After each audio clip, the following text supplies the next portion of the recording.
As Americans, we cannot allow this to continue. It is time to liberate our communities from the scourge of drug addiction. 20 pounds of heroin were discovered hidden behind the walls of a judge's suburban home. This wasn't a cartel stash. It was the breakdown of integrity from within the justice system itself. Corruption didn't creep in from the outside. It was rooted deep inside, guarded by the very man sworn to uphold the law. Don't scroll away. What comes next is the part they tried to bury. If you believe justice should stand with the people, make sure to like this video. Welcome back. The Trump administration, in a memo to Congress yesterday, said that the U.S. now is engaged in a formal, quote, armed conflict with terrorist drug cartels.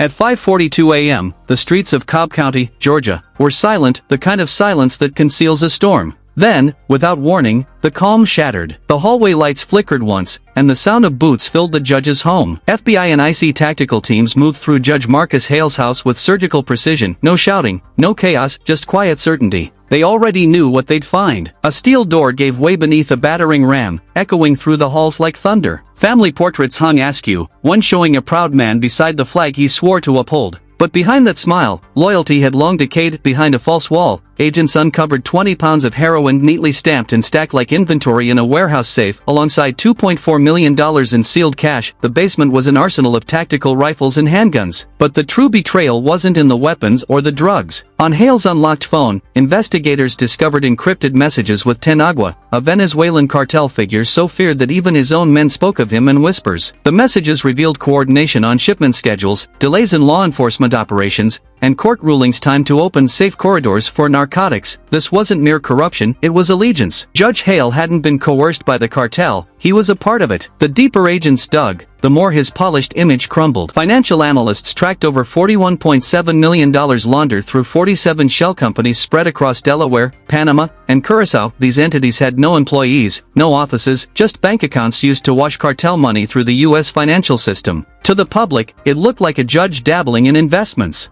In reality, it was a conveyor belt of blood money. One message froze investigators in place: run 38 loads this quarter. Same route. No roadside interference. Each load contained between 50 and 120 pounds of narcotics. Nearly a ton of heroin and fentanyl moved through the southeast in 3 months, under orders from a sitting judge. Agents also found coded calendar entries, lunches, golf outings, and review sessions with 12 county officials and 3 senior law enforcement officers tied to a money laundering network. Bank records confirmed $8.3 million in bribes linked to those meetings. Payment for silence, for delays, for cleared corridors. The truth was no longer up for debate. Judge Marcus Hale hadn't just failed to protect justice, he had built the very pipeline poisoning American communities. If you believe this story deserves to be seen, like and comment justice to help push it through the algorithm. Because now, the focus shifts to how the government fights back. Once Hale's involvement became undeniable, federal agencies escalated from investigation to full-scale interdiction. What began as a single raid on his suburban home evolved into Operation Crosscut, a coordinated federal strike aimed at severing a cartel artery running through the heart of America. At dawn on a Thursday morning, simultaneous warrants were executed across 7 states: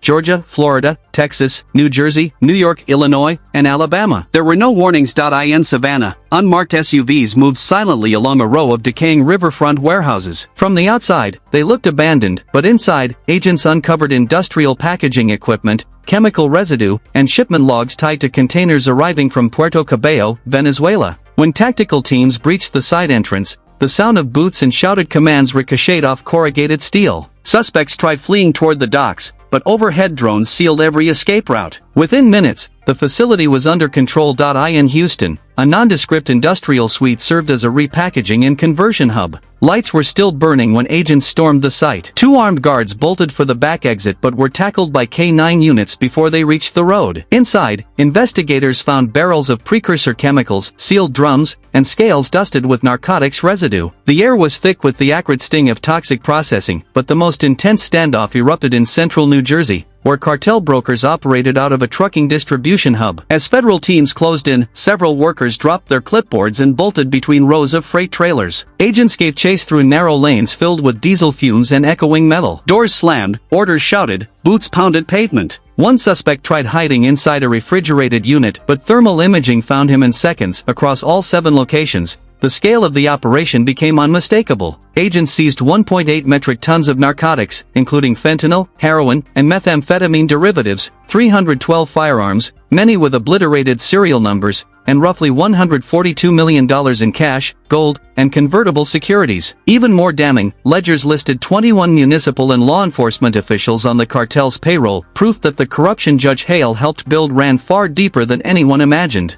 But the most shocking discovery didn't come from the drugs or the weapons, it came from the paperwork. Inside a locked office in Newark, agents opened a metal filing cabinet packed with meticulously organized payment schedules, transfer records, drop instructions, and coded references to officials across multiple counties. Among the files, one sheet stood out. Written in clean block letters were the words investigators later called critical evidence. Hale guarantees clearance. Do not deviate. The public's reaction was instant and explosive. These weren't nameless smugglers or faceless dealers. They were administrators, officers, inspectors, and brokers, people woven directly into the fabric of everyday civic life. Communities woke to the sight of news helicopters circling industrial zones, flashing lights outside government offices, and press briefings that no longer spoke of isolated corruption but of systemic infiltration. Operation Crosscut had not just exposed a drug pipeline, it had uncovered an architecture of access, a network where influence, authority, and bureaucracy were weaponized to move narcotics across the nation under the shield of legitimacy. The real shock wasn't that the cartel had reached American soil, it was that the system itself had opened the door. In the days that followed,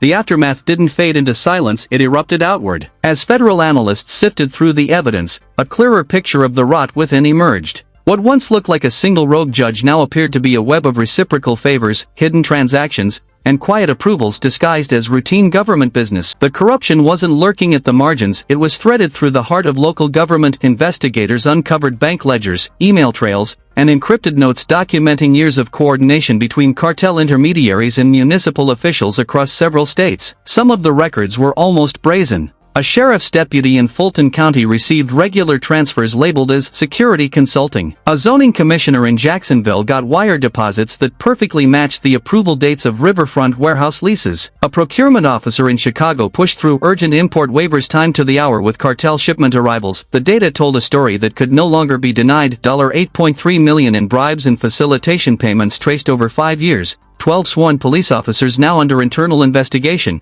and 3 municipal contractors exposed as logistical go-betweens. The facade of order had cracked wide open, revealing a machinery of corruption running smoothly beneath the surface of everyday governance. Multiple court filings soon revealed a disturbing pattern: irregular case dismissals tied to defendants with cartel connections. The betrayal ran deeper than money, it was embedded in the deliberate protection of a criminal network. Those entrusted to uphold the law had instead paved the way for drugs to flood neighborhoods, schools, and hospitals. In doing so, they enabled the violence and addiction that followed in their wake. Public outrage was immediate and divided. Outside the Atlanta courthouse, protesters gathered holding signs that read, *, if the law is criminal, what justice remains, and who are we trusting? *, some demanded resignations and criminal indictments. Others stood in stunned disbelief, unable to reconcile the polished image of public servants with the grim details laid out in federal affidavits. Inside government offices, the fallout was swift and severe. 2 county sheriffs resigned under federal pressure pending investigation. In Savannah, a city council held an emergency closed-door session that stretched nearly 9 hours. A police union in New Jersey publicly distanced itself from the implicated officers, labeling the scandal *a systemic breach of oath, but resistance simmered beneath the surface, quiet, defensive, and tense. Some local officials accused federal agencies of overreach, while others questioned the timing of the operation. Press conferences became political battlegrounds, filled with deflection, outrage, and uneasy acknowledgement as microphones captured the unraveling of public trust. Meanwhile, FBI analysts continued to map the web of relationships, each connection adding another thread to a sprawling lattice of complicity that reached farther than anyone had imagined. And at the center of it all stood Judge Marcus Hale, now held without bail, facing multiple federal charges. When led past reporters, he didn't shout or protest. He simply kept his head down, his silence heavier than any denial could have been. A grim realization settled over the nation. This was never just the story of one corrupt judge. It was proof of how deeply a cartel could embed itself within the very institutions designed to fight it. By week's end, federal situation rooms no longer buzzed with speculation, they overflowed with evidence. What began as a single home raid had expanded into one of the most consequential narcotics corruption cases in modern U.S. history. The statistics were no longer just numbers, they were the blueprint of a machine. A system that had traded integrity for influence, and justice for power.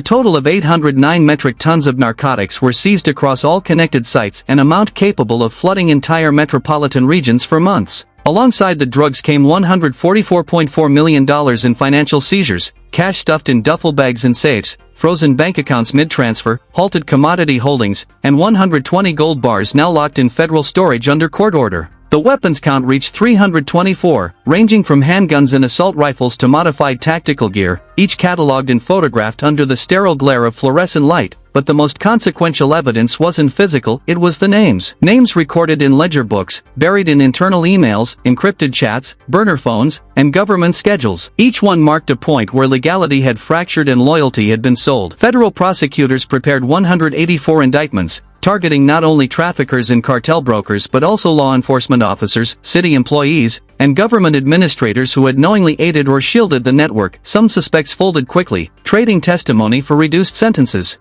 Others stayed silent. A few maintained innocence, claiming coincidence or clerical error. But the evidence was too precise, the ledgers too uniform, the timestamps too aligned. The corruption hadn't hidden in shadows, it had been documented, signed, and filed within the very system meant to prevent it across the affected states. Communities reacted with a mix of disbelief and grim validation. In some neighborhoods, the revelations confirmed what residents had long suspected, that unseen forces had been guiding the spread of drugs and violence. In others, the shock ran deep. Teachers, pastors, and business owners, people who had once shaken hands with the accused, were left questioning how far the betrayal went for local governments. The fallout was immediate and disruptive. Courtrooms stood empty. Offices shuttered. Emergency elections were called. Audits and investigations consumed agencies struggling to rebuild trust in real time. Officials admitted the damage wasn't incidental, it was structural. Federal leaders maintained a careful tone, framing the case not as an ending but as a turning point, the dismantling of one network to uncover others still hidden.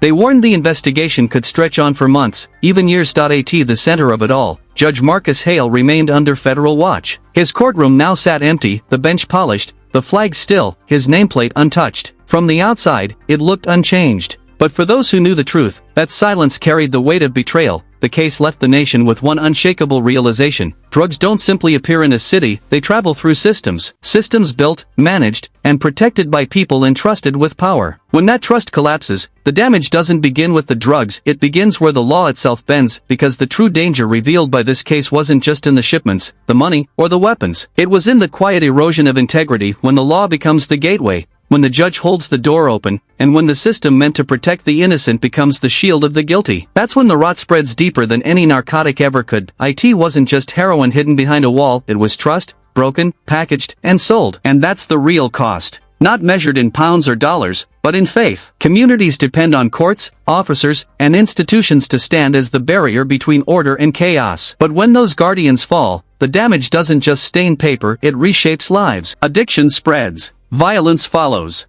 Families fracture. Neighborhoods lose their sense of safety. And people begin to wonder if justice was ever real, or if it was only ever influence. Yet this case revealed something else. When the system collapses, there are still those who refuse to look away. Agents who move before dawn. Analysts who trace every hidden dollar. Communities who keep speaking out even when it's dangerous. Corruption survives in silence, but accountability grows when people choose to see it. If you're still here, still watching, still listening, you are part of that fight. Comment "I see" if you refuse to look away. Comment "justice" if you believe accountability must reach every level, no matter how high, and share this message, because silence is where corruption lives, but exposure is where it dies. Your voice matters. Let it be heard.